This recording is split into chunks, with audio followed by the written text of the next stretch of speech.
خواتین و حضرات، آج ہم بات کریں گے جوزف اسٹالن کی، جو سوویت یونین کے ایک بدنام زمانہ رہنما تھے۔ ان کی زندگی اور حکمرانی نے دنیا کو بدل کر رکھ دیا۔ آئیے ان کی زندگی اور اقتصادی پالیسیوں پر ایک نظر ڈالتے ہیں۔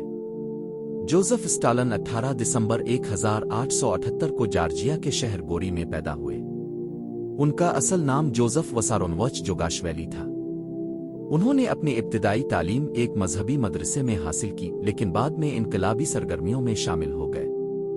لینن کی موت کے بعد اسٹالن نے سوویت یونین کی قیادت سنبھالی۔ انہوں نے اپنے مخالفین کو ختم کر کے کمیونسٹ پارٹی پر مکمل کنٹرول حاصل کیا۔ اسٹالن نے سوویت یونین کی معیشت کو جدید بنانے کے لیے 5 سالہ منصوبے متعارف کرائے۔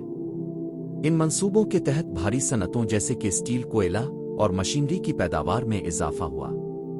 اسٹالن نے زراعت کو اجتماعی بنانے کی پالیسی اپنائی، جسے کولخوز کہا جاتا ہے۔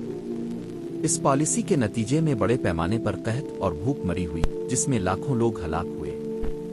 اسٹالن نے اپنی حکمرانی کو مضبوط کرنے کے لیے عظیم صفائی کا آغاز کیا، جس میں لاکھوں لوگ گرفتار، جلاوطن قتل کیے گئے۔ دوسری جنگ عظیم کے دوران اسٹالن نے نازی جرمنی کے خلاف سوویت یونین کی قیادت کی۔ انہوں نے جرمنی کو شکست دینے میں اہم کردار ادا کیا۔ جوزف اسٹالن کی حکمرانی نے سوویت یونین کی سوشل زندگی پر گہرے اثرات مرتب کیے۔ یہاں ان کے دور حکومت کے دوران سوشل زندگی میں آنے والی کچھ اہم تبدیلیاں ہیں۔ اسٹالن کے دور میں تعلیم کو بہت زیادہ اہمیت دی گئی۔ حکومت نے لازمی تعلیم کو نافذ کیا، جس کے نتیجے میں خواندگی کی شرح میں نمایاں اضافہ ہوا۔ بچوں کو ابتدائی تعلیم سے لے کر اعلیٰ تعلیم تک مفت تعلیم فراہم کی گئی، جس سے سوویت یونین میں تعلیمی معیار بہتر ہوا۔ اسٹالن کے دور میں خواتین کو زیادہ حقوق دیے گئے۔ انہیں کام کرنے کا حق دیا گیا اور انہیں مختلف شعبوں میں ملازمتیں فراہم کی گئیں۔ خواتین کو تعلیم حاصل کرنے اور پیشہ ورانہ زندگی میں حصہ لینے کے مواقع فراہم کیے گئے، جس سے ان کی سوشل حیثیت میں بہتری۔ اسٹالن نے آرٹ اور ثقافت پر بھی گہرا اثر ڈالا۔ انہوں نے سوشلسٹ ریئلزم کو سرکاری طور پر اپنایا، جس کے تحت آرٹ اور ادب کو سوشلسٹ نظریات کی ترویج کے لیے استعمال کیا گیا۔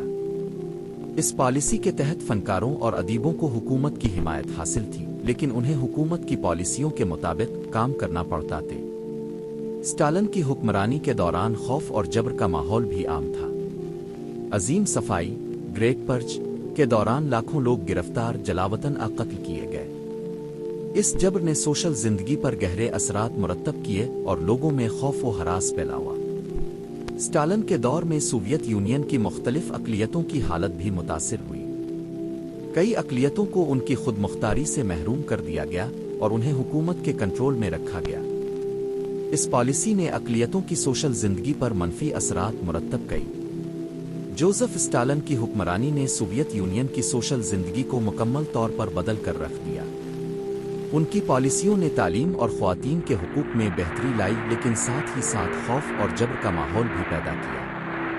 آرٹ اور ثقافت کو سوشلسٹ نظریات کی ترویج کے لیے استعمال کیا گیا، جس نے فنکاروں اور ادیبوں کی آزادی کو محدود کر دیا۔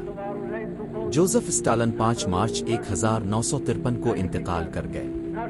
ان کی موت کے بعد سوویت یونین نے ان کی پالیسیوں اور حکمرانی کے طریقوں پر نظر ثانی کی۔ اسٹالن کی حکمرانی کو تاریخ میں ایک ظالمانہ دور کے طور پر یاد کیا جاتا ہے۔